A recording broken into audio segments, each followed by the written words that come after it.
Baik, malam ini yang sudah saya sampaikan sebelumnya kita belajar tentang doa syariah. Nah, tolong diingat-ingat nama atau judul dari dokumen ini ya. Bisa ingat?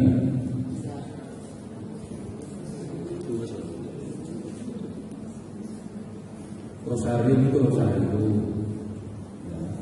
Virgin, Perawan, Maria.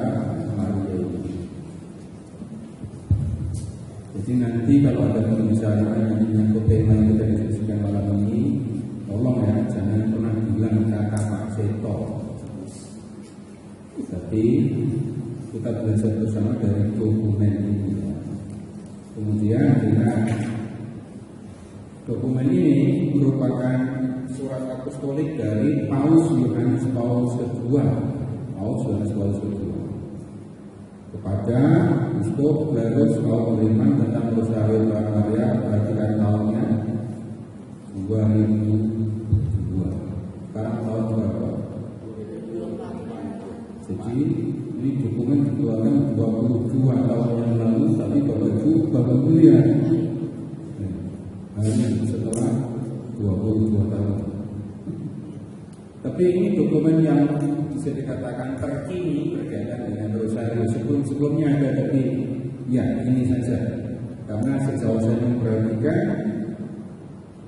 ini termasuk yang gampang untuk dipelajari. Jadi dikeluarkan tahun 2002.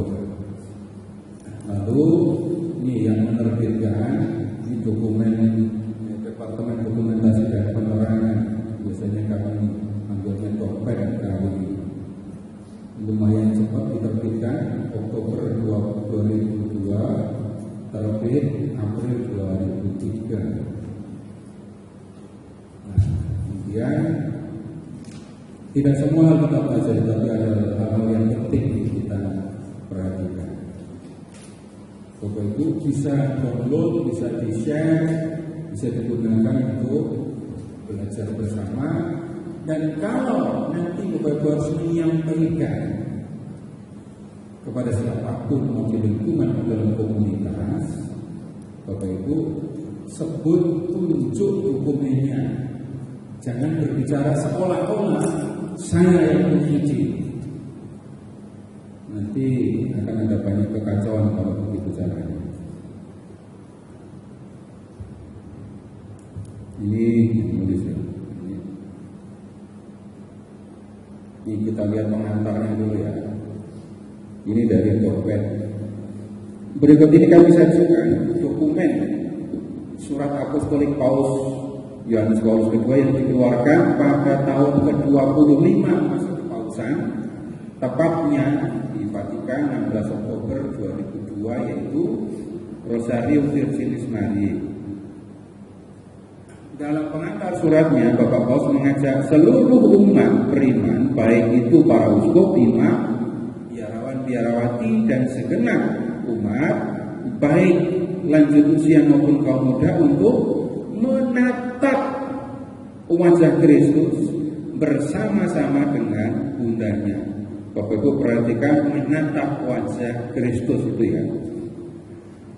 Mendaras Rosario tidak lain adalah menatap wajah Kristus bersama Maria. Maka Bapak Paus memaklumkan tahun Rosario yang berlangsung dari Oktober 2002 sampai Oktober 2003. Itu tahun Rosario yang pernah kita lewati. Nah, kemudian Bapak Ibu, sekarang kita akan mendaraskan atau mengingat peristiwa terang kan ya. Bapak Paus dalam suratnya ini menambahkan satu peristiwa, yakni peristiwa terang yang juga merupakan satu unsur fundamental dalam kehidupan Yesus. Kemudian pada bagian penutup surat ini, Bapak Paus menuliskan bahwa memasuki milenium baru, dunia menghadapi tantangan yang amat berat. Doa Rosario pada hakikatnya adalah doa untuk perdamaian. Karena Bapak Ibu perhatikan juga ini, inti Doa ini adalah kontemplasi akan Kristus, Pangeran Perdamaian, Dia yang adalah damai kita. Barang siapa merenungkan misteri Kristus, dan inilah tujuan doa rosario, ia mempelajari rahasia damai dan membuat damai menjadi proyek hidupnya. Perhatikan juga ini Bapak Ibu, merenungkan misteri Kristus, ini tujuan doa rosario. Kemudian sekarang kita lihat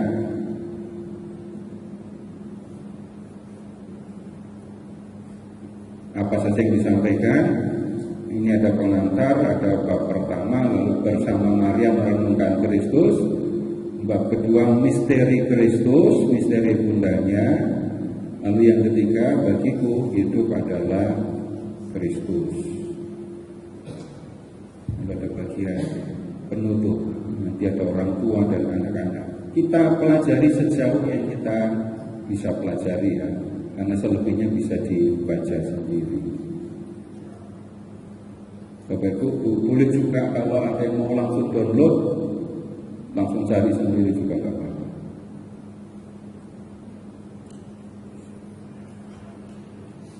Ini ada sedikit sejarah, tapi bukan tahun-tahun berapa mulai orang berdoa rosario. Ya. Rosario Perawat Maria secara berangsur-angsur memperoleh bentuknya dalam milenium kedua, berarti setelah tahun 1000 ya, di bawah bimbingan Roh Kudus. Tak terbilang orang kudus mencintai doa ini, dan pimpinan gereja senantiasa menganjurkannya. Rosario adalah doa yang sederhana tetapi sangat mendalam. Pada ufuk milenium ketiga ini, awal milenium ketiga ya, Rosario tetap merupakan doa yang sangat bermanfaat, doa yang ditetapkan untuk menghasilkan panen kekudusan. Dengan mudah Rosario melebur dalam perjalanan rohani orang Kristen. Sesudah 2000 tahun, doa ini sama sekali tidak kehilangan kesegaran awalnya. Ia merasa ditarik oleh Roh Allah untuk bertolak ke tempat yang dalam, untuk sekali lagi memaklumkan, bahkan menyerukan di hadapan dunia bahwa Yesus Kristus adalah Tuhan dan Juru Selamat, jalan kebenaran dan hidup, tujuan hidup manusia dan sasaran kerinduan sejarah peradaban. Nah, Bapak Ibu, di alinea ini ditunjukkan rosario seperti yang kita lakukan sekarang. Seperti yang sekarang kita lakukan itu dikatakan sudah terlihat jelas di awal tahun 1000 setelah tahun 1000 maksudnya. Dan kemudian banyak orang kudus yang mendoakan doa ini. Kemudian yang harus diingat juga, rosario itu sederhana tapi mendalam. Jangan sampai karena sederhana lalu diremehkan. Kemudian lihat juga, rosario tetap merupakan doa yang bermanfaat, doa yang ditetapkan untuk menghasilkan panen kekudusan. Tujuannya tadi kita lihat menatap wajah Kristus. Itu tujuannya. Jadi kalau orang bingung intensi rosario, ada yang salah dengan tujuannya apa enggak? Kalau ada intensi, jadi yang dituju memandang wajah Kristus atau terkabulnya intensi. Nah, kemudian sekarang ini catatan juga nggak biasa. Kalau nggak pernah belajar akan berasa aneh. Memang jelas doa rosario berciri khas Maria, tetapi pada intinya rosario adalah doa yang apa artinya Kristosentris? Berpusat pada Kristus. Ya, dalam unsur-unsurnya yang sederhana, doa rosario menampilkan saripati amanat Injil secara utuh. Dengan demikian, doa rosario dapat dikatakan sebagai ringkasan seluruh Injil. Rosario adalah gema dari doa Maria. Rosario adalah Magnificat, doa pujian abadi untuk memuji karya inkarnasi yang menyelamatkan, yang dimulai dalam rahim Maria yang tetap perawat. Dengan doa rosario, orang Kristiani berguru di sekolah Maria. Mereka dilatih untuk menatap keindahan wajah Kristus dan mengalami kedalaman kasih-Nya. Berkat doa rosario, kaum beriman menerima rahmat berlimpah lewat tangan Bunda Penebus sendiri. Nah, yang disampaikan di alinea ini, rosario itu ringkasan dari Injil dan berpusat pada Kristus, gitu ya. Kemudian kita lihat yang berikutnya, yang tentang rosario kita lewati.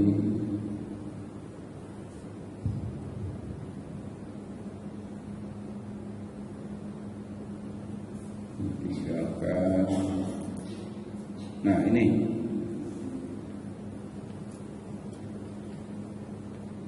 alasan paling kuat untuk mendesakkan pelaksanaan doa rosario adalah karena doa rosario merupakan sarana paling efektif untuk mengembangkan di kalangan kaum beriman komitmen untuk berkontemplasi pada misteri Kristiani.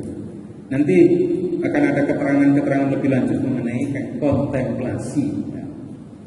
Jadi sudah disampaikan berulang-ulang tentang kontemplasi. Ini sudah saya usulkan dalam surat apostolik Novo Millenium Nuente sebagai latihan kekudusan yang sejati. Rosario menjadi saran untuk latihan kekudusan. Kita memerlukan kehidupan Kristiani yang menonjol dalam seni berdoa. Dalam kaitan dengan kebudayaan masa kini, bahkan di tengah-tengah begitu banyak indikasi kontra, kita saksikan berkembangnya panggilan baru untuk spiritualitas, antara lain karena pengaruh agama-agama lain.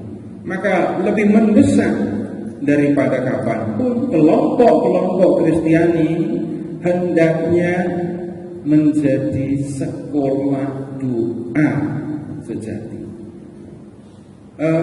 Bapak Ibu silakan mengingat ketika untuk periode ini kita belajar dari membaca perikop, kemudian membicarakannya, memahami pesan, sampai kemudian membuat doa. Masih ingat itu Bapak? Kalau kita mau memakai bahasa seperti ini, Bapak Ibu boleh mengingat ya.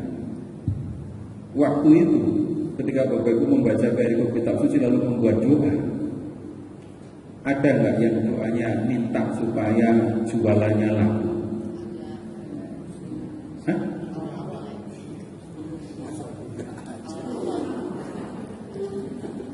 Pesan perikopnya apa? Dari pesan perikop jadi doa kan? Ya. Dan kita itu menjadi hal yang mencolok. Waktu hari Sabtu ada rekoleksi para ketua seksi kerasulan kitab suci di ruangan ini kami ajak para peserta untuk melihat yang sama. Berdoa harian minta rezeki tidak masalah, tapi kalau hanya minta rezeki itu masalah. Lalu jadi geser kan, seperti yang saya sebutkan tadi, doa rosario yang harusnya kontemplasi pada wajah Yesus, yang bisa terjadi geser, minta apa?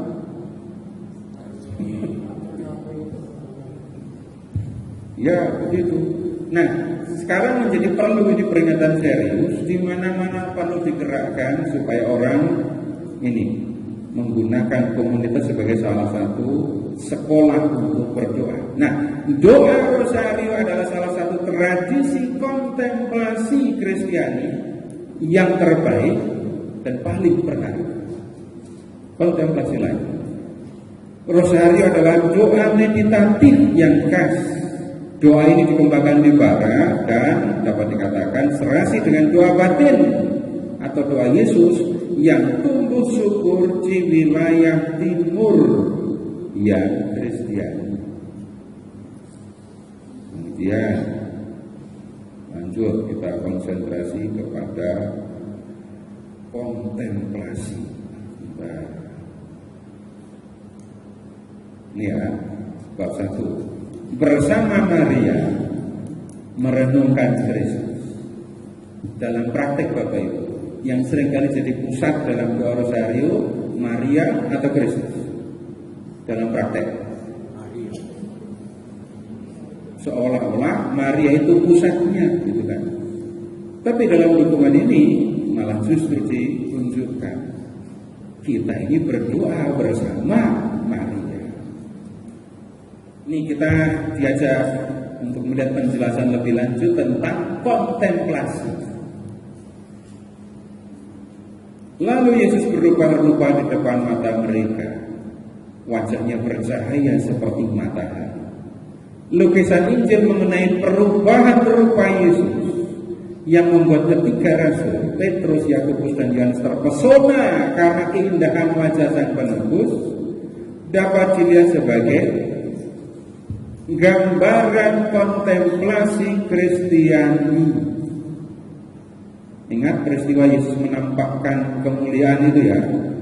Lalu Petrus, Yakobus, dan Yohanes memandang dan mereka terpesona karena keindahan wajah Kristus.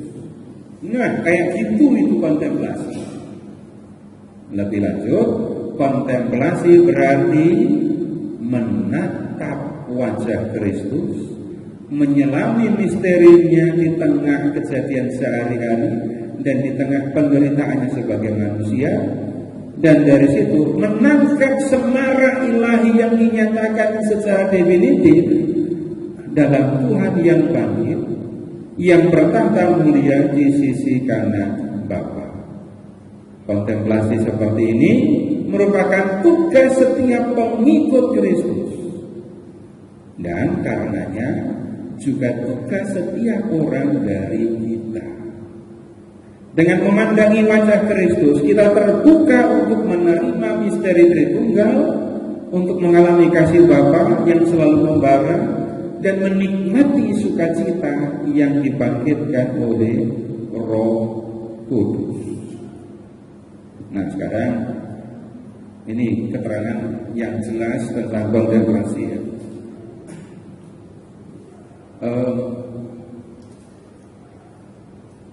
Silakan Bapak Ibu mengingat orang-orang dekat yang wajahnya selalu Bapak Ibu dan saudara-saudara perhatikan wajah siapa?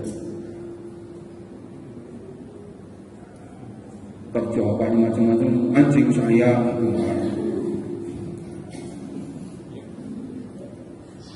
Ibu pernah memperhatikan, Bapak pernah memperhatikan anak-anak ketika sedang tidur? Waktu anak-anak masih kecil, dilihatin apa enggak? Ibu-ibu ngeliatin suaminya makan, ngeliat anaknya makan. Loh, iya apa enggak? Pernah enggak ngalami bapak-bapak makan, tapi istri atau ibu bahkan ya enggak ikut makan, cuma nungguin ngeliatin.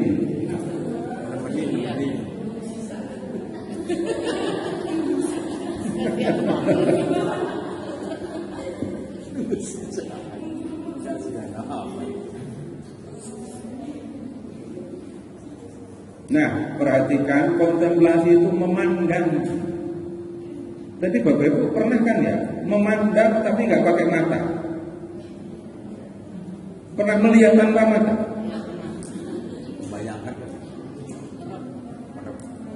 Membayangkan itu berarti kita menggunakan kemampuan kita untuk berimajinasi. Pernah juga mimpi? Pernah bermimpi? Matanya merem apa melek? Kita melihatnya dalam mimpi, tapi nggak pakai mata. Ketika orang berimajinasi, menggunakan kemampuan pikir untuk berimajinasi, kita melihat tanpa mata. Nah, urusan dengan Kristus ya seperti memandang Kristus, tapi menggunakan kemampuan kita untuk berimajinasi. Nah, lalu gambarannya ingat ya, seperti 3 orang murid yang memandang Kristus tadi. Kemudian Maria itu model kontemplasi. Dalam diri Maria, kontemplasi wajah Kristus mendapat model yang tak tertandingi. Oh ini, jadi kalau mau rumusan sederhana tentang rosario, itu kontemplasi wajah Kristus. Nah, urusan kontemplasi wajah Kristus tidak ada yang lebih dari Maria. Kenapa? Dengan cara yang unik, wajah Sang Putra tercipta dalam diri Maria. Dalam rahim Maria, Yesus dibentuk secara manusiawi, memiliki kemiripan dengan Dia. Maksudnya ini bukan patokan, bukan kepastian, tapi Bapak Ibu atau Ibu-ibu yang punya anak cowok, anak ibu yang cowok itu mirip ibu atau mirip siapa? Oh, kita aminin aja. Biasa kan ya terjadi anak laki-laki, apalagi anak pertama, wajahnya mirip ibunya. Nah, di dokumen ini langsung disebut dalam rahim Maria Yesus dibentuk.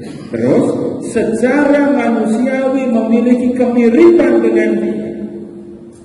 Jadi wajah Yesus itu mirip dengan Maria, karena memang Dia yang melahirkan. Dan ini menunjukkan kedekatan rohani yang bahkan lebih besar. Tak seorang pun pernah memusatkan kontemplasinya pada wajah Kristus setulus Maria. Mata hati Maria suka tertuju pada Yesus sejak ia menerima kabar malaikat, sejak ia mengandungnya berkat kuasa Roh Kudus. Dalam bulan-bulan berikutnya ia mulai merasakan kehadirannya dan merajut organ-organ tubuhnya. Nah, Bapak Ibu silakan mengingat waktu kita diskusi tentang Maria yang mengandung Yesus itu. Ketika melahirkan Dia di Betlehem, matanya menatap mesra wajah Sang Putra. Saat Dia membungkusnya dengan lampin dan membaringkannya dalam palungan. Tidak tertulis dalam teks, tapi seorang ibu yang barusan melahirkan anaknya gak mungkin gak melihat wajahnya. Iya kan? Ada ibu yang malu melihat wajah anak yang dilahirkan. Ini sudah kontemplasi. Jadi Maria sudah memandang wajah Kristus waktu Yesus masih di dalam kandungan. Begitu Yesus lahir, Maria mengurus bayi Yesus, sudah pasti Maria menatap wajah Kristus. Belum selesai, kapan lagi? Sejak itu tatapan Maria yang penuh haru dan kekaguman tak pernah lepas dari Dia. Kadang-kadang ia memandanginya dengan penuh tanda tanya. Seperti ketika ia menemukan Dia di bait Allah. Nah, mengapa kau berbuat demikian terhadap kami? Tatapan Maria selalu menusuk tajam. Tatapan yang mampu memahami sungguh siapa Yesus, bahkan sampai memahami perasaan-perasaan Yesus yang tersembunyi dan mengantisipasi keputusan-keputusannya seperti di Kana. Kadang-kadang Maria menatap wajah Yesus dengan perasaan sedih, khususnya ketika ia berdiri di bawah salib. Di situ tatapan Maria merupakan tatapan seorang ibu Karena Maria tidak hanya ambil bagian dalam sengsara dan kematian Yesus putranya, tetapi juga dalam diri anak baru yang diberikan kepadanya lewat si murid terkasih. Ya, jadi ketika Yesus disalib, Maria juga memandang wajah Yesus kan. Tapi kali ini tatapan dengan rasa sedih. Ingat pembicaraan kita, kalau seorang ibu melihat anaknya sakit, anaknya disakiti, ibu akan merasa sakit dan rela menggantikan. Pada Paskah pagi, tatapan Maria menjadi tatapan yang berseri-seri karena sukacita kebangkitan. Akhirnya pada hari Pentakosta, tatapan Maria menampakkan tatapan berapi-api karena pencurahan Roh Kudus. Kemudian ini kalimat pertama saja. Sepanjang hidupnya tatapan Maria tertuju pada Yesus sambil menyimpan setiap perkataannya. Maria menyimpan segala perkara itu di dalam hati dan merenungkannya. Kemudian kita ini aja biar dilanjutkan. Ingatan akan Yesus yang terpatri dalam hati selalu menyertai dia, Maria, semenuntun dia untuk merenungkan aneka peristiwa hidup di samping putranya. Dapat dikatakan ini kan, ingatan-ingatan itu merupakan rosario tak henti-henti. Rosario yang tak henti-henti ia garas sepanjang hayatnya di dunia. Nah, ini keterangan lebih lanjut. Rosario itu doa kontemplatif. Rosario dimulai dengan pengalaman Maria sendiri. Justru karena ini Rosario merupakan doa kontemplatif yang sangat indah. Tanpa dimensi kontemplatif ini, doa Rosario akan kehilangan maknanya. Hal ini dengan jelas ditandaskan Paus VI. Tanpa kontemplasi, doa Rosario menjadi ibarat tubuh tanpa jiwa. Dan ada bahaya bahwa pendarasannya akan menjadi pengulangan kata-kata secara mekanis. Ini bertentangan dengan anjuran Yesus dalam doamu, janganlah kamu bertele-tele seperti kebiasaan orang yang tidak mengenal Allah. Mereka menyangka bahwa karena banyaknya kata-kata doanya akan dikabulkan. Sedari hakikatnya pendarasan Rosario membangun irama yang tenang dan tetap. Ini akan membantu orang untuk merenungkan misteri-misteri kehidupan Kristus sebagaimana dilakukan oleh Maria yang memiliki hubungan paling dekat dengan Tuhan. Dengan cara ini, kekayaan tak terperi dari misteri-misteri itu akan dicurahkan. Tanpa dimensi kontemplatif, Rosario kehilangan maknanya. Rosario tanpa kontemplasi itu seperti tubuh tanpa jiwa. Gimana coba?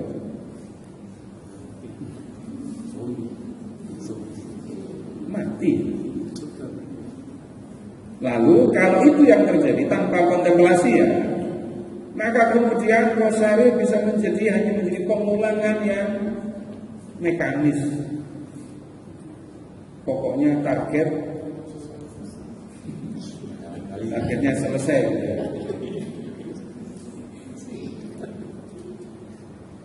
Atau kalau enggak, kalau pas Rosario di lingkungan itu untuk beralih dari satu orang ke orang lain pakai apa supaya berurutan? Hadirin ya. Itu ada yang sedang ngantuk gitu ya.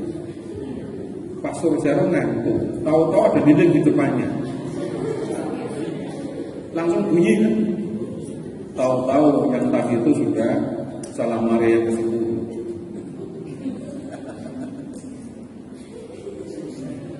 Itu jadi doa spontan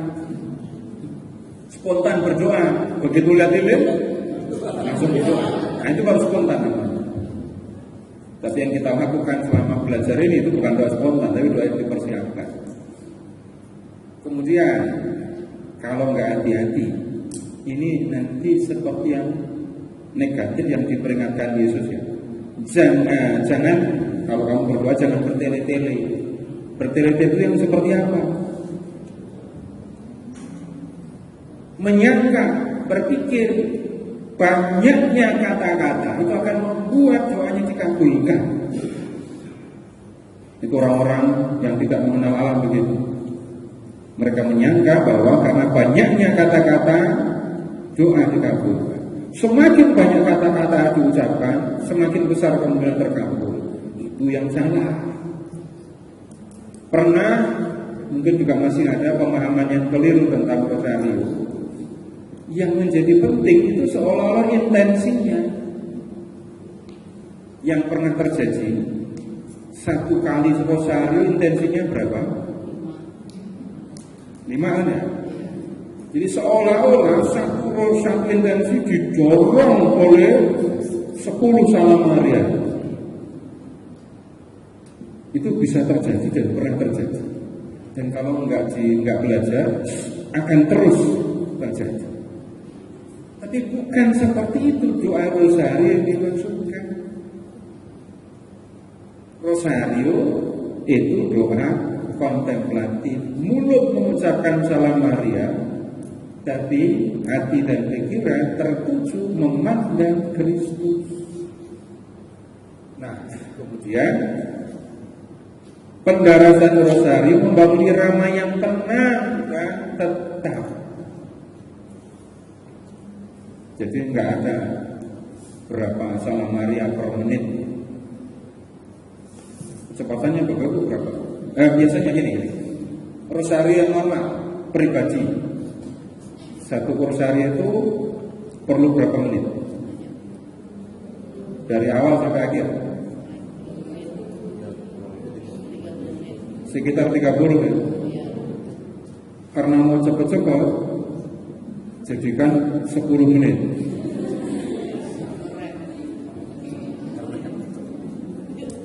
Kecepatannya biasa saja, tenang, tetap. Dan ini membantu kita untuk merenungkan misteri kehidupan Kristus. Belum selesai ya, rekodnya lagi.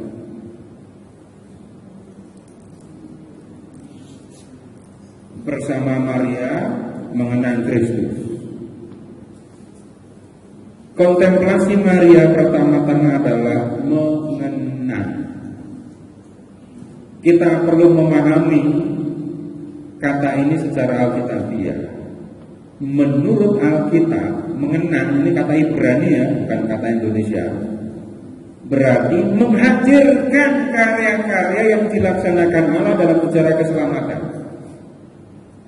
Dalam Alkitab, dikisahkan peristiwa-peristiwa penyelamatan yang memuncak dalam Kristus sendiri. Peristiwa itu bukan hanya bagian dari masa lalu. Peristiwa-peristiwa itu juga merupakan bagian dari masa ini. Penghadiran kembali ini terutama terjadi dalam liturgi. Apa yang dilaksanakan Allah di abad-abad silam tidak hanya berdampak pada saksi langsung dari peristiwa-peristiwa itu. Karya-karya itu berlangsung terus dan berdampak pada orang-orang di setiap zaman berkat karunia rahmat. Dalam arti tertentu, hal ini juga berlaku untuk setiap pendekatan imani terhadap peristiwa-peristiwa itu. Mengenangnya dengan semangat iman dan kasih berarti membuka diri untuk rahmat yang dimenangkan Kristus bagi kita lewat misteri hidup, wafat, dan kebangkitannya. Agak sulit ini ya. Begini, Bapak Ibu, peristiwa Yesus dengan matinya siapa? Genaro itu duluan siapa? Duluan mana?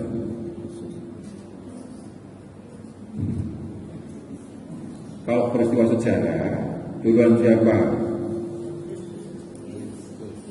Duluan Kristus. Sudah pasti itu. Tapi Bapak Ibu lebih merasa dekat dengan peristiwa Kristus atau lebih dekat dengan peristiwa ayam buruk?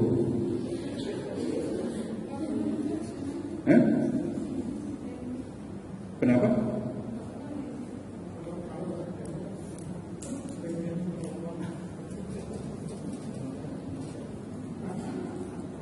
Ya udah, ganti tokoh. Dalam sejarah siapa tokoh dari kerajaan Hindu yang Bapak Ibu kenal?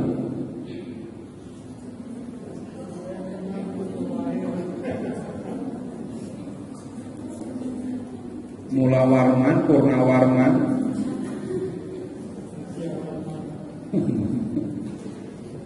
atau model utara dari Samudra Pasai, itu ada di dalam sejarah.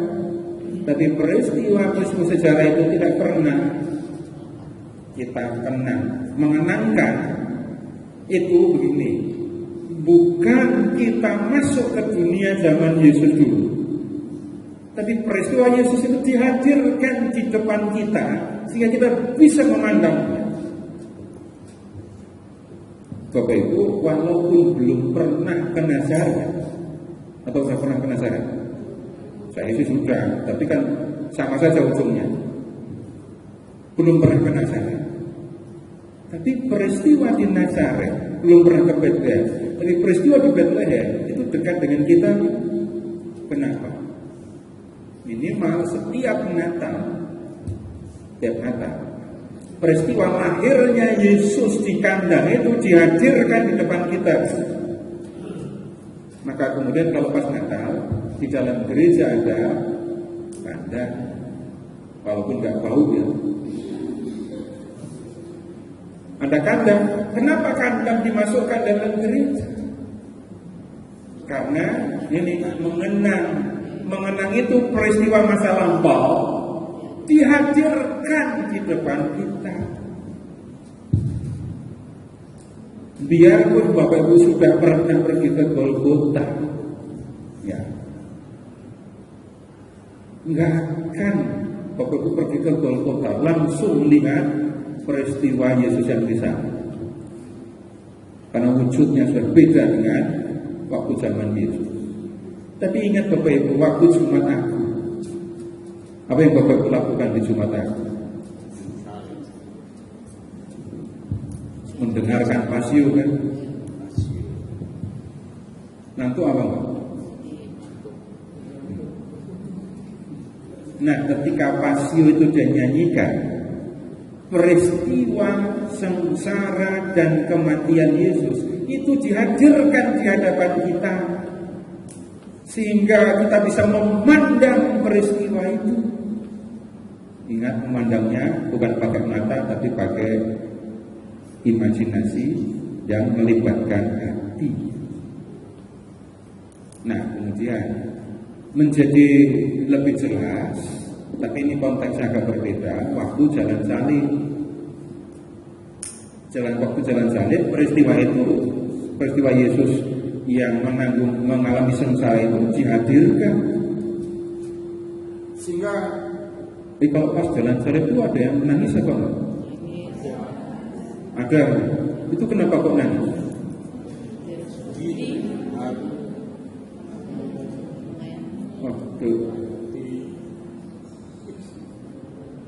Itu pasti hati terlibat.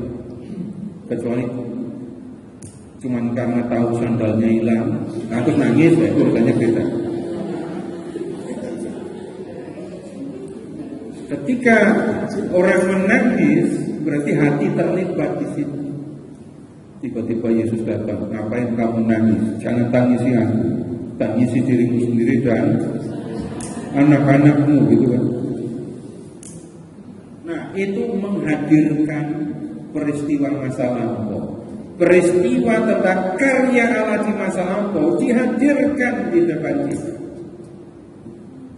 Sekarang lebih lanjut, kenapa di dalam gereja, terutama di dalam gereja, di dalam dan di rumah kita, salib kita itu selalu ada fokus, selalu yang nggak pakai korpus cukuplah buat liontin aja ya. Tapi kenapa kok dengan korpus? Unsur kontemplatif memandang Kristus itu di dalam gereja Katolik menjadi sangat penting. Bapak Ibu boleh periksa macam-macam hal yang dilakukan di dalam gereja Katolik. Itu dilakukan untuk mengenangkan Ekaristi, sudah pasti. Perayaan-perayaan di masa-masa khusus, Advent, Natal, Prapaskah, Paskah, itu dilakukan untuk mengenangkan peristiwa itu. Kemudian Bapak Ibu juga bisa mengingat hari-hari raya yang menyangkut Tuhan Yesus, Bunda Maria, tapi selain Paskah dan Natal, hari raya.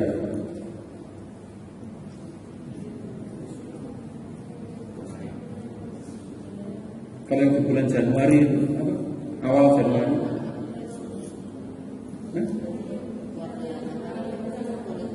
Bunda Allah tanggal 1 Januari, di situ penampakan Tuhan, ya kan? Penampakan Tuhan itu mengenangkan peristiwa apa?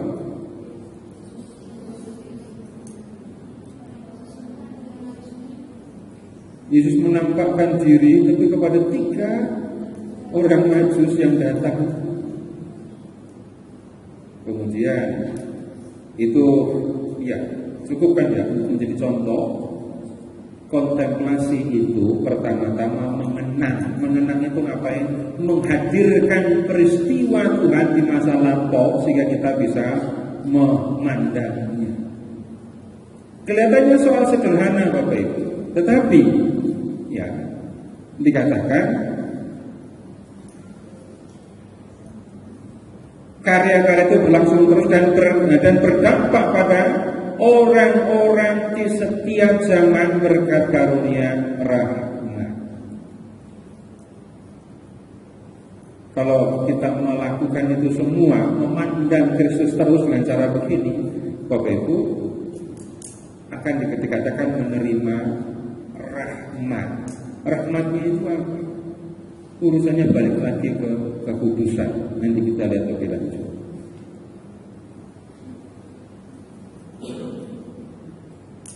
Dan tadi sudah disebutkan di sini ya, penghadiran kembali ini terutama terjadi dalam liturgi. Contohnya Advent, Paskah, Advent, Natal, Prapaskah, Paskah, Ekaristi. Jelas itu menghadirkan kembali karya Allah di masa lampau. Nah, yang utama di liturgi. Nah, kalau liturgi sebagai kegiatan Kristus dan gereja adalah karya keselamatan paling unggul, Rosario pun sebagai renungan bersama Maria mengenai Kristus adalah kontemplasi yang menyelamatkan. Dengan menyelami misteri kehidupan Bonebus, kita mendapat jaminan bahwa apa yang telah ia lakukan dan apa yang telah dihadirkan oleh liturgi sungguh terserah dalam diri kita dan membentuk diri kita menjadi serupa dengan Dia. Bapak Ibu, waktu anak-anak masih kecil, itu anak lebih sering nyontoh bapaknya atau ibunya? Kenapa kok lebih suka nyontoh ibunya? Dan bapak mengatakan untuk nyontoh ibunya gitu ya. Karena terus bersama ibunya, terus melihat, mendengarkan ibunya, maka anak-anak serupa dengan ibu. Kalau para pengikut Yesus itu terus memandang Kristus, melihat Kristus, mendengarkan Kristus, maka lihat, membentuk diri kita menjadi serupa dengan Dia. Begitu cara menjadi serupa dengan Kristus, dengan terus memandang Kristus. Kemudian dari Maria belajar mengenal Kristus. Kristus adalah guru yang paling dulu, sang pewahyu dan sekaligus sang perwahyu. Yang penting bagi kita bukan hanya belajar mengetahui apa yang diajarkan, tetapi belajar mengenal dia. Dalam hal ini, adakah guru yang lebih baik daripada Maria? Dari sudut pandang ilahi, Roh Kuduslah guru batin yang menuntun kita pada kebenaran penuh tentang Kristus. Tetapi di antara semua makhluk, tidak seorang pun mengenal Kristus lebih baik daripada Maria. Tak seorang pun dapat mengantar kita untuk sungguh-sungguh mengenal misteri Kristus lebih baik dari Maria. Singkatnya, yang paling kenal dengan Kristus itu Maria. Enggak ada yang lebih kenal Kristus daripada dia. Jadi kalau mau belajar mengenal Kristus, belajarlah dari Maria. Ini enggak semua kita diskusikan. Nah, ini masih nyambung dengan yang baru saja kita lihat. Yang di stabilo ya, persis seperti dua orang sahabat, makin sering bertemu satu sama lain, mereka cenderung makin serupa dalam perilaku. Demikian juga dengan bergaul dengan akrab dengan Yesus dan Maria, dengan merenungkan peristiwa-peristiwa rosario, dan dengan menghayati kehidupan yang sama dalam komuni kudus, kita sesuai dengan keterbukaan hati kita dapat menjadi serupa dengan mereka. Dari guru-guru yang unggul ini kita dapat belajar hidup dalam kesederhanaan, kemiskinan, kerendahan hati, kesabaran, dan kesempurnaan. Ini tujuan lebih lanjut dari kontemplasi. Makin sering bersama Yesus dan Maria, maka kita akan dikatakan lama-kelamaan akan serupa dengan mereka. Baik, kita berhenti di sini dulu. Silakan. Ada sini kan? Kita istirahat. Kita lanjut, tapi kalau ada pertanyaan tentang Rosario sebagai kontemplasi, silakan disampaikan. Ya, silakan.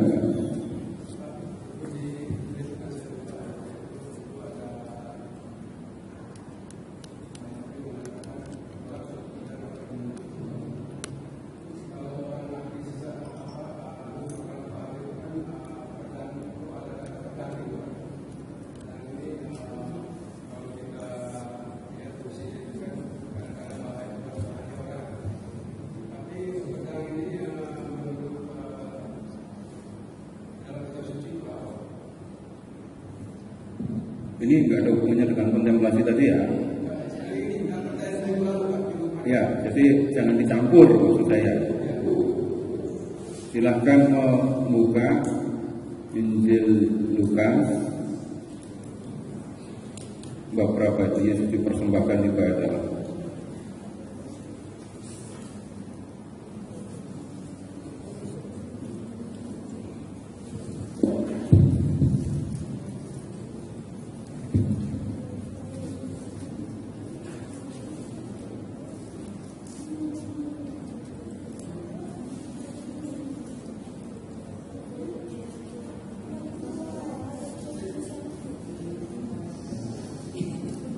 Bab 2.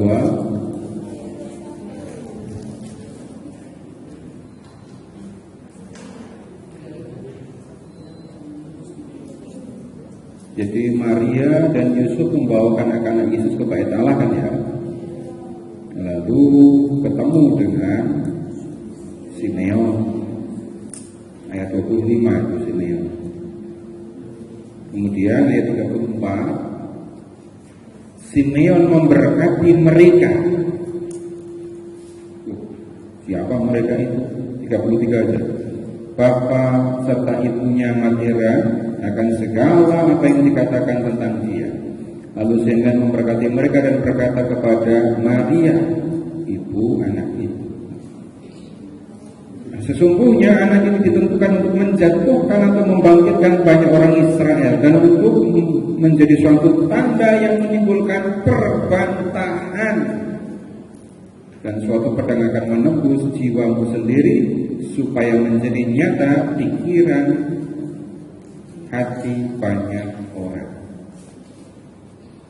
Nah, yang ditanyakan itu ayat 35. Perhatikan, suatu pedang akan menembus jiwamu sendiri. Seringkali orang membacanya hanya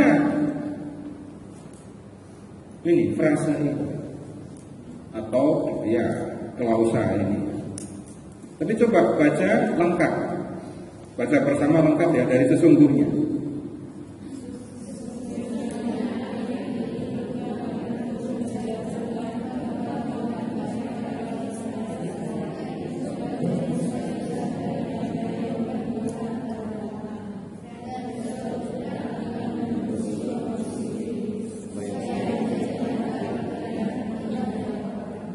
Nah, kalau membaca keseluruhan kalimat, ini baru satu kalimat kan ya. Anak ini ditentukan untuk menjatuhkan atau membangkitkan. Terus menjadi tanda yang menimbulkan perbantahan. Terus supaya menjadi nyata pikiran dan hati banyak orang. Yesus ditentukan menjadi tanda yang menimbulkan perbantahan. Waktu Yesus berkarya, ada yang percaya kepada Yesus, ada yang tidak.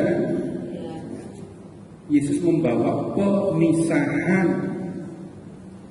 Yesus menjatuhkan dan membangkitkan banyak orang Israel. Kapan Yesus menjatuhkan orang Israel? Orang Israel mana yang dia jatuhkan? Yang nggak percaya. Yang percaya kepada Yesus aman. Nah, pedang harus dimengerti dalam rangka ini. Setelah Yesus dewasa, Yesus berkarya, lihat, Yesus itu membawa pemisahan. Ada yang percaya, ada yang tidak percaya kepada Yesus. Nah, kemudian menjadi nyata pikiran banyak orang. Yang ini percaya, yang ini nggak percaya. Menjadi nyata berkat Yesus. Nah, pedang itu punya fungsi seperti itu. Belum selesai ya. Nah, sekarang pindah dulu ke Injil Matius bab 10.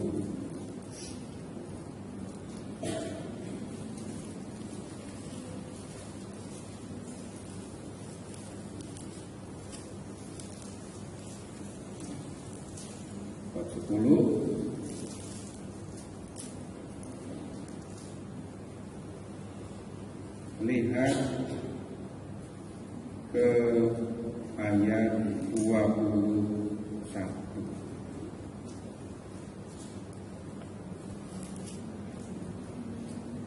Ketemu? 10:21. Baca bersama.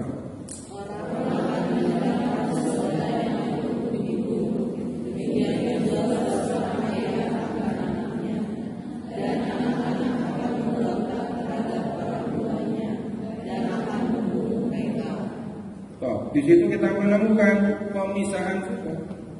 Dalam keluarga ada yang percaya kepada Yesus, ada yang tidak percaya kepada Yesus.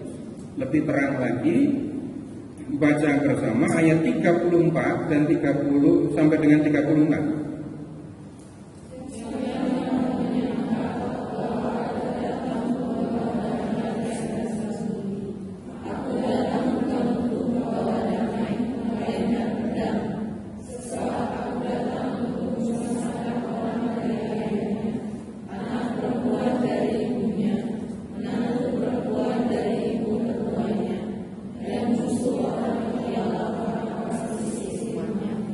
Sama kan dengan ayat 21, pemisahan.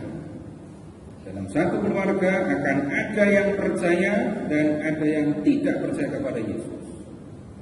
Ketika Yesus datang, ada pemisahan. Mau percaya atau tidak percaya.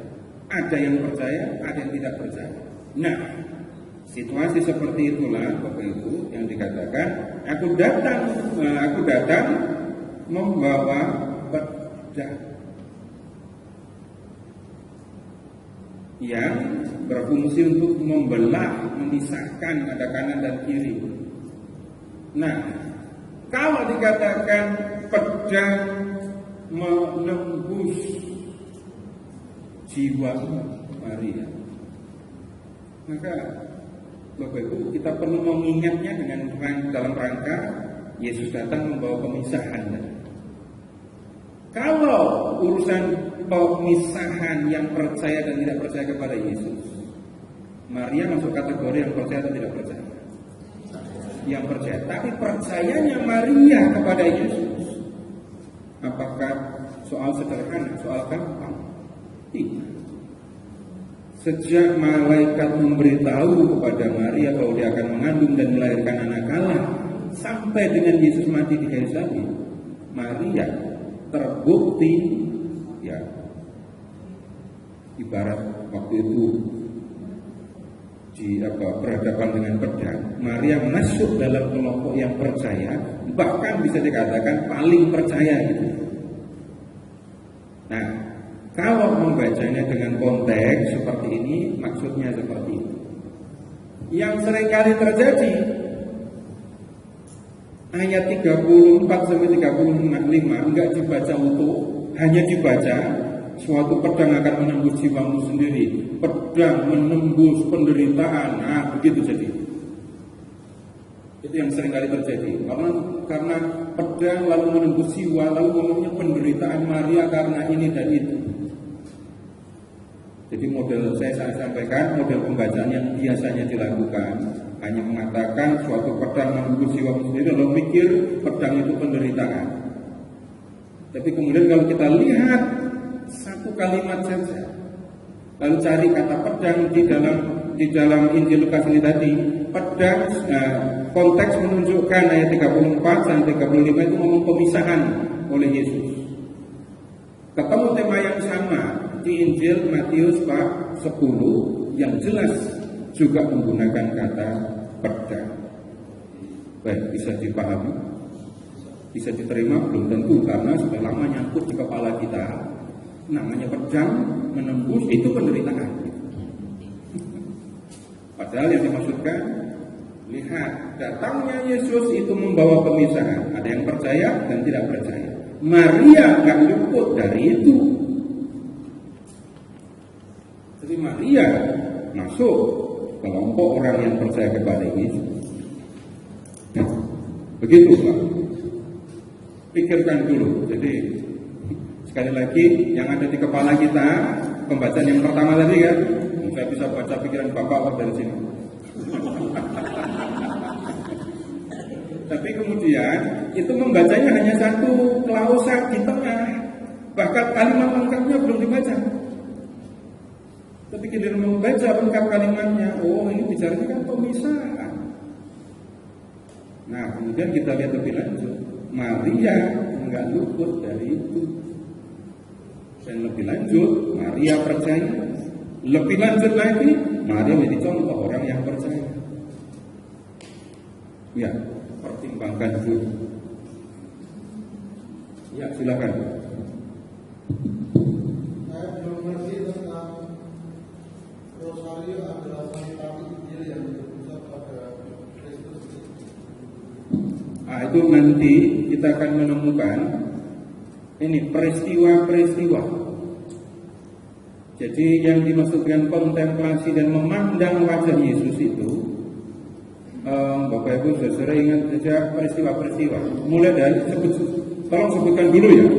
Nanti di bawah ada sebenarnya. Sebutkan yang harusnya duluan itu peristiwa mana dulu? Yang harusnya duluan. Gembira, sebut. 1, 2, 3, 4, 5, 6, 7, 8, 9, 10. Nah, kita memandang dalam peristiwa gembira itu Maria yang hadir sebagai manusia, Yesus yang hadir sebagai manusia dalam rahim Maria, sampai dengan Yesus yang ditemukan di bait Allah. Kemudian setelah peristiwa gembira, sedih dulu. Coba urutannya, sedih dulu atau terang dulu harusnya? Sedih itu apa? Hah? Yesus berjuang di Getsemani. Terus didera. 4, 5. Yesus memanggul salib dulu atau dibaptis dulu?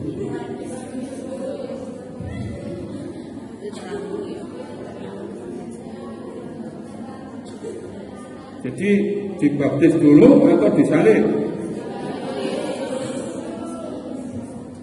Kalau peristiwa terang itu isinya apa coba?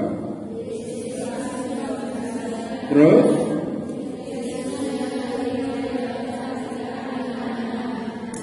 tiga,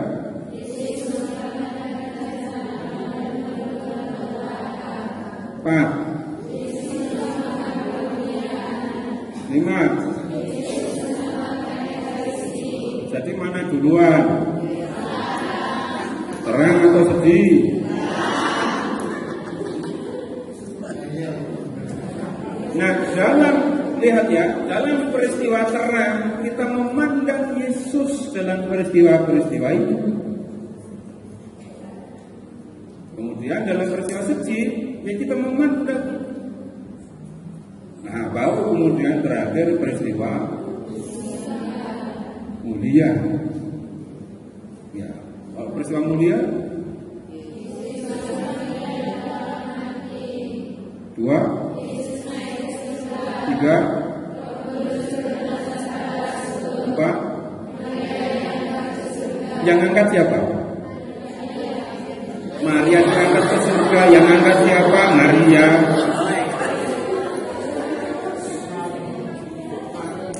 Lima. Yang memahkotai siapa? Di mana bisa ditemukan?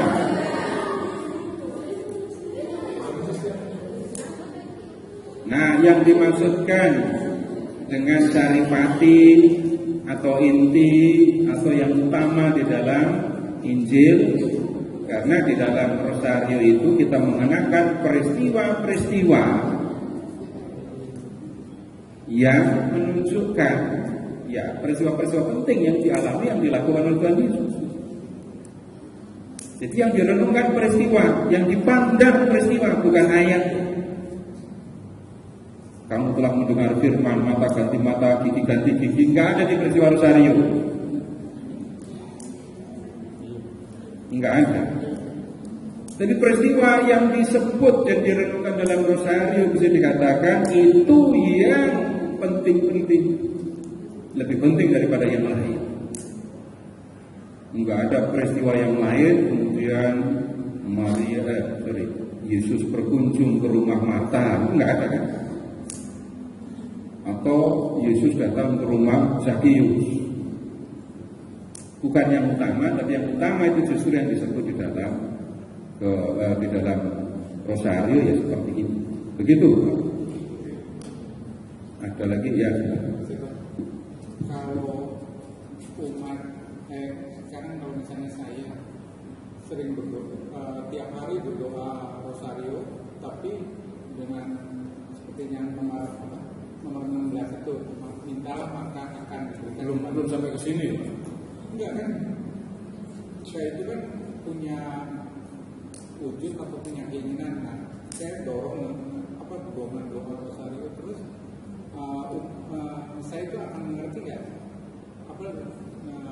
apa artinya kontemplasi doa rosario. Nah, kalau biar rajin kita rajin doa rosario, lama-lama kita ngerti nggak ada dokumen itu.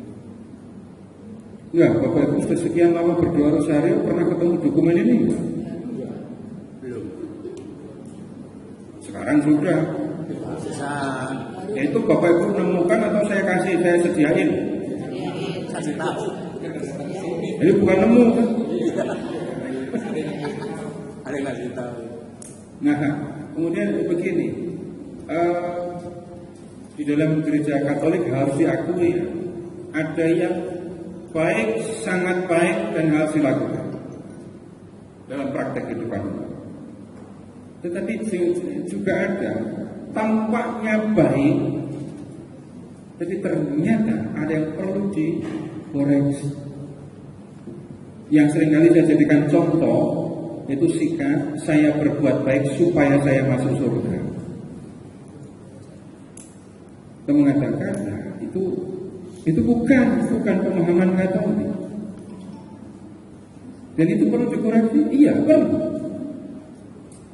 Kemudian ketika berdoa rosario, saya tidak berani mengatakan jangan pakai intensi. Saya pernah difitnah begitu gara-gara menunjukkan dokumen ini.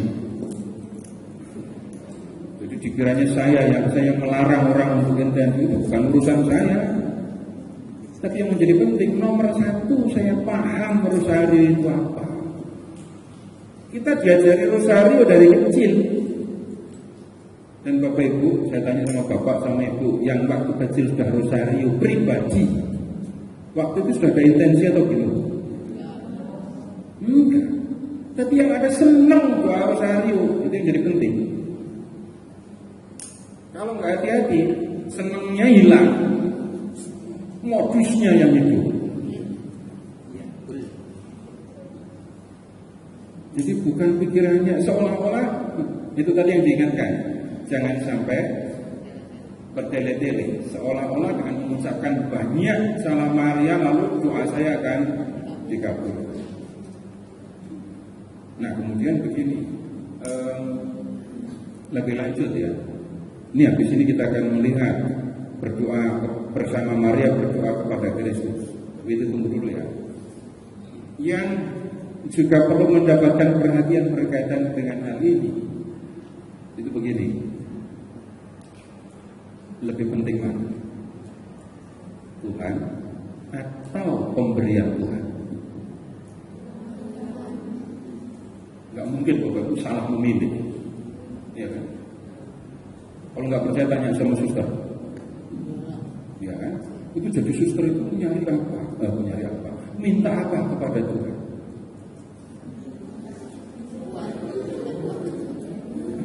Nggak akan ada minta apa-apa. Yang ada pengen bersama Tuhan. Begitu nggak suster? Kok kayak nggak yakin gitu?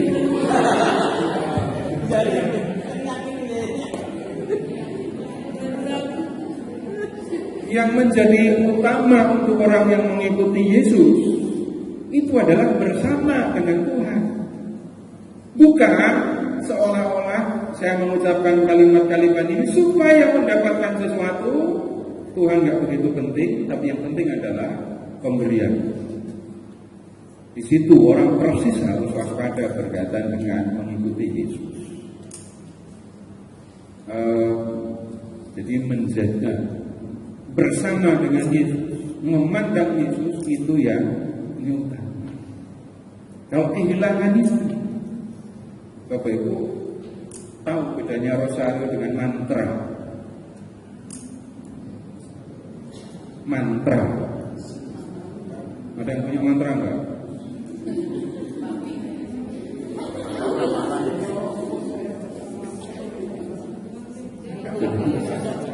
Jadi satu pegang jimat, dua ngucapin mantra. Mantra itu kalau disederhanakan, gini ya, memahaminya. Kalimat diucapkan berulang dengan tujuan untuk mendapatkan sesuatu.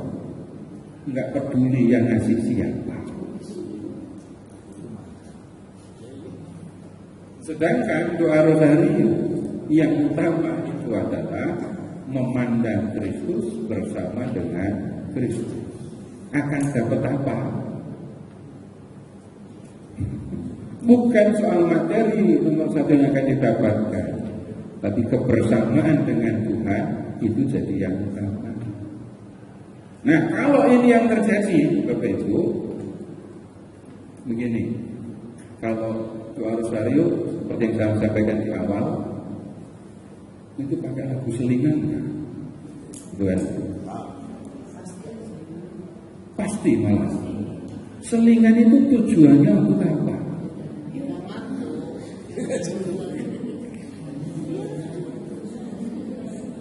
Coba rosario tadi berapa lama? 30 menit juga. Belum sampai 30 menit baru 3 peristiwa ya? Belum 20 menit.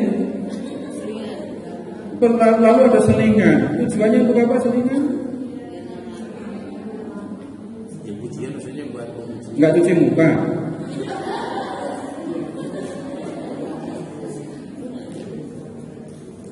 Biar nggak ngantuk, biar nggak bosen. Yang ngantuk siapa? Terus kalau yang doa ngantuk, ini doanya tadi kepada siapa? Kristosentris. Kemudian kalau menyampaikan salam kepada Bunda Maria, itu kan sama dengan Bunda kami ngantuk. Gitu kan? Kami mau nyanyi dulu. Kalau Bunda ngantuk juga, nyanyilah bersama kami.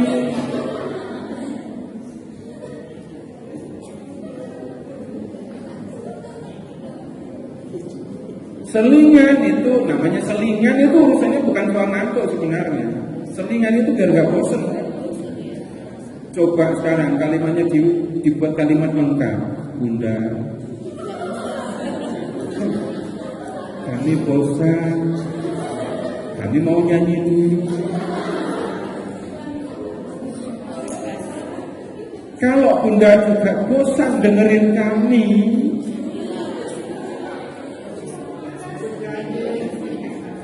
nah kalau yang itu aja bosan, bagaimana mungkin kemudian kita berharap Bunda mendengarkan kita tanpa bosan?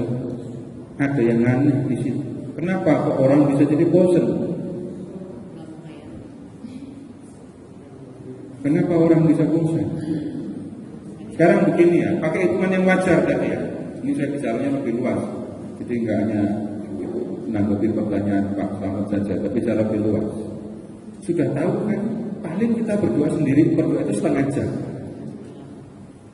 Kalau memang kita sudah tahu waktunya setengah jam, urusan lain-lain sudah kita tunda dulu kan. Setengah jam ini saya mau bersama Bunda Maria berdoa kepada Yesus. Setengah jam ini saya akan bersama Maria memandang Yesus. Ketika orang ini, tunggu, Bapak Ibu pernah memandang Pak polisi yang bertugas di pinggir jalan? Pernah? Berapa menit memandang?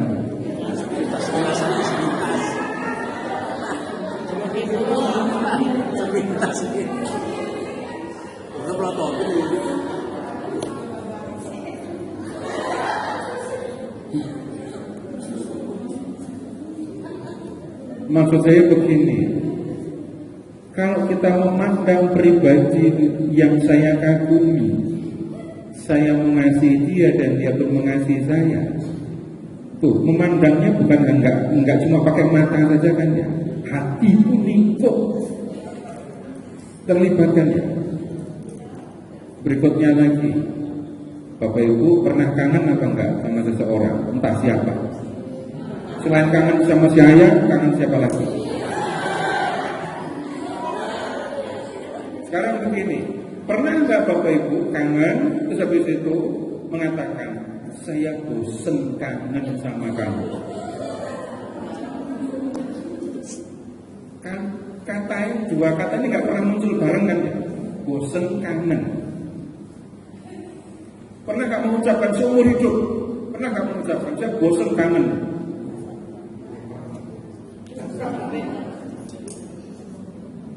Saya bosen kangen sama anak saya. Coba ngomong kayak gitu.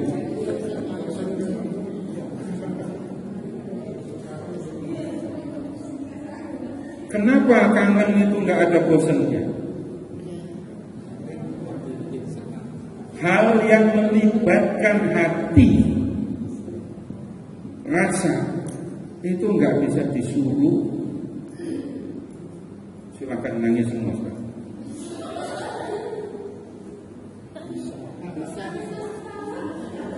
suruh nangis malah tertawa.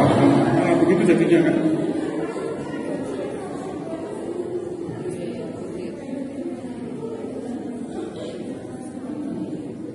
Mari kita sedih bersama-sama. Jadi hal yang melibatkan hati atau soal rasa itu enggak bisa disuruh, tapi juga enggak akan ketemu bosennya. Bosen jatuh cinta? Bapakku masih jatuh cinta apa enggak? Atau udah enggak punya cinta lagi sekarang?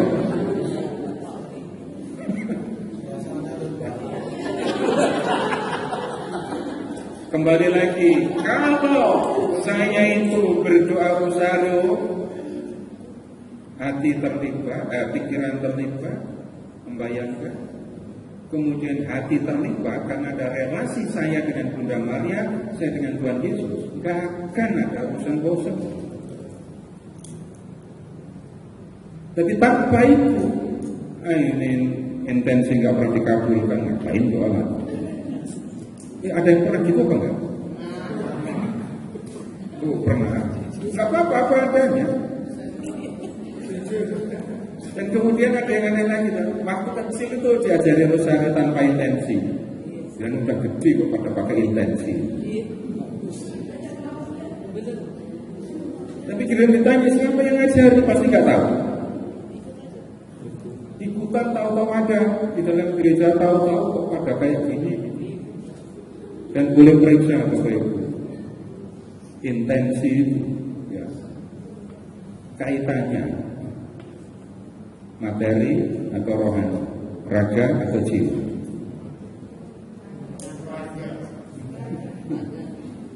Padahal Santa Maria Bunda Allah doakan kami yang, kalau urusan doakan kami yang berdosa ini urusannya jiwa atau raga? Kok bisa ketika rosario jadi intensinya itu tentang apa? Jodoh, rezeki. Ada yang aneh di situ, nggak nyambung jadinya. Jadi yang menjadi sangat penting balik lagi ya, ketika berdoa rosario memandang Tuhan itu tadi. Dan ini melibatkan pikiran untuk membayangkan, melibatkan hati untuk menikmati kebersamaan dengan Tuhan. Kemudian begini, kalau selama ini nyatanya saya selalu dengan intensi, saya tidak dalam kuasa untuk melarang atau menghancurkan. Saya mengajak Bapak Ibu melihat apa yang diajarkan Yohanes Paulus II berkaitan dengan doa rosario.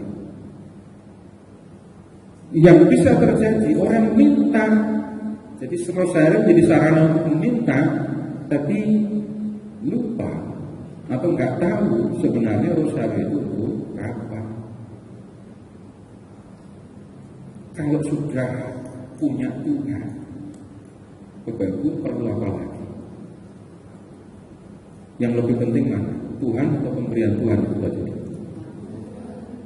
Apakah kita kemudian tidak perlu memohon? Saya tidak pernah mengatakan, tetap harus memohon. Nah, udah dulu ya. Ya udah, kita bilang. Konteks pemandangan itu objeknya apakah dalam hal ini semata-mata wajah Yesus ataukah seluruh peristiwa hidup? Ya peristiwa.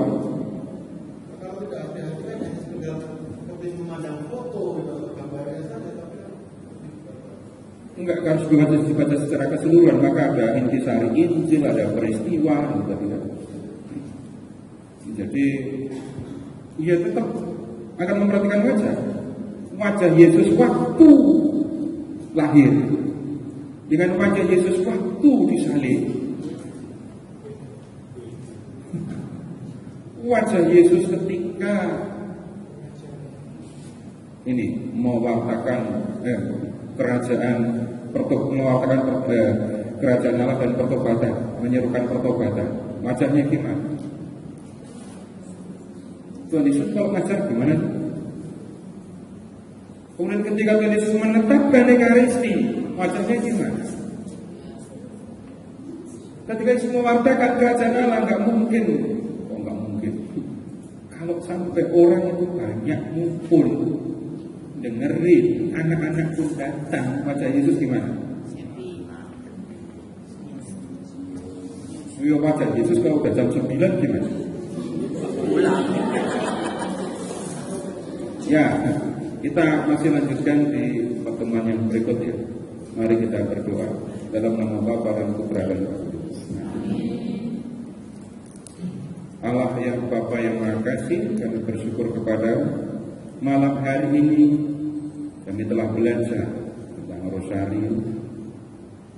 Kami diingatkan bahwa dalam dua Rosario kami diajak untuk memandang wajah Kristus Putra yang hadir ke dunia sebagai seorang manusia, mati di kayu salib untuk menyelamatkan kami, dan kemudian bangkit lalu naik ke surga.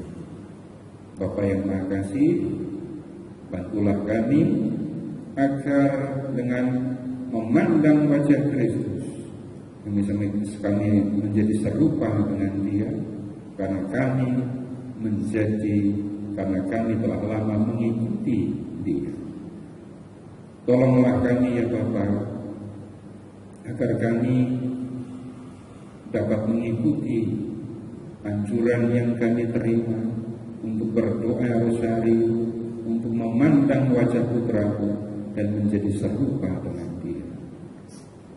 Bapa yang Maha Kasih, berkatilah kami semua agar kami tekun untuk mengikuti Yesus Putramu. Kami tekun untuk memandang Dia, mendengarkan Dia, agar kami pun layak menjadi murid-muridnya dan menjadi anak-anak. Kemuliaan kepada Bapa dan Putra dan Roh Kudus, dalam nama Bapa dan Putra dan Roh Kudus. Amin. Terima kasih teman-teman.